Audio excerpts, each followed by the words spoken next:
नमस्कार दोस्तों, भक्ति पर्व पर आप सभी का एक बार फिर से हृदय की गहराइयों से स्वागत है।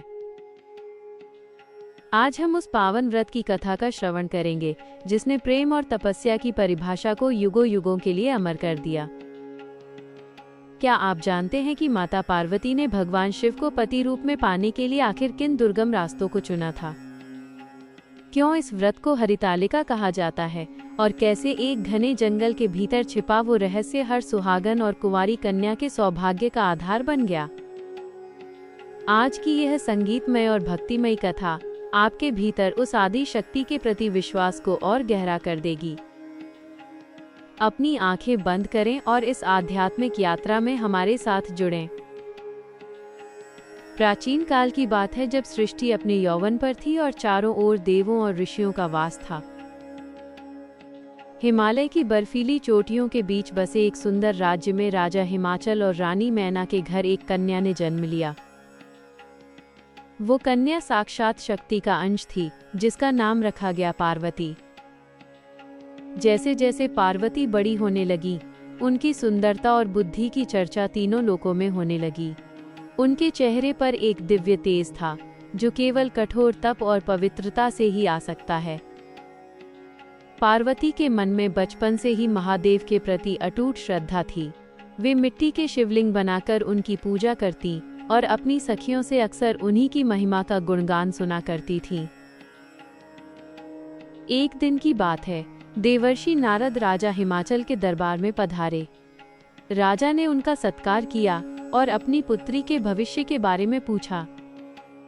नारद जी ने अपनी वीणा की तान छेड़ी और मुस्कुराते हुए कहा कि हे गिरिराज, आपकी पुत्री का हाथ साक्षात भगवान विष्णु के लिए उपयुक्त है। वे लक्ष्मी के समान गुणवती हैं और विष्णु से श्रेष्ठ वर उनके लिए और कोई नहीं हो सकता।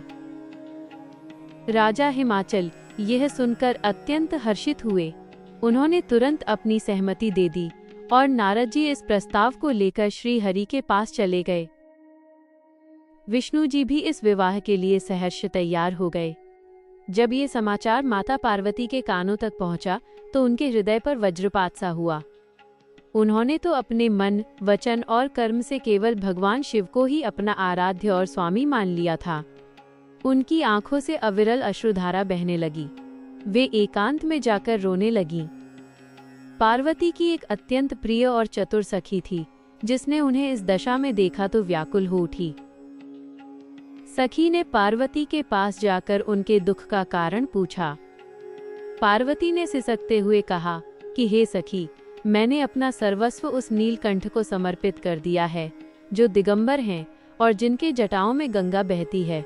लेकिन मेरे पिता मेरा विवाह श्री हरि विष्णु से करना चाहते हैं। मैं अपने प्राण त्याग दूंगी पर महादेव के सिवा किसी और की अर्धांगिनी नहीं बनूंगी। उनकी सखी ने सांत्वना देते हुए कहा कि हे सहेली, प्राण त्यागने की आवश्यकता नहीं है। इस समस्या का एक समाधान है। हम गुप्त रूप से इस महल को छोड़कर घने वन में चले जाएंगे जहां कोई तुम्हें ढूंढ न सके। वहां तुम निर्भय होकर अपनी तपस्या कर सकती हो। पार्वती को ये सुझाव उचित लगा। आधी रात के समय जब पूरा राजमहल निद्रा में मग्न था, पार्वती अपनी सखी के साथ चुपचाप वहां से निकल पड़ी। इसी अपहरण या हरत हरण किए जाने के कारण और सखी आलिका द्वारा ले जाए जाने के कारण इस व्रत का नाम हरितालिका पड़ा। दोनों एक ऐसे दुर्गम जंगल में पहुंची जहां हिंसक पशुओं का बसेरा था और चारों ओर ऊंची ऊंची पहाड़ियां थीं। वहां एक गुफा के भीतर पार्वती ने अपनी साधना प्रारंभ की। उन्होंने अन्न और जल का पूर्ण त्याग कर दिया।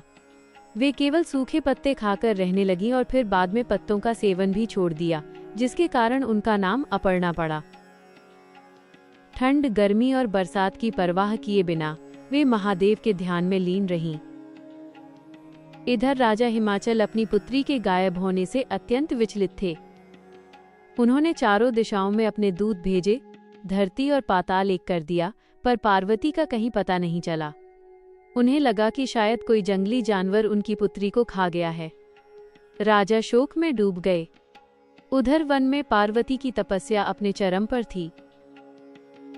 भाद्रपद मास के शुक्ल पक्ष की तृतीया तिथि आई।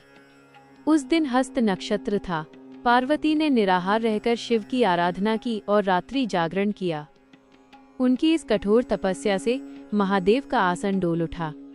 वे माता पार्वती की अनन्य भक्ति देखकर अत्यंत प्रसन्न हुए।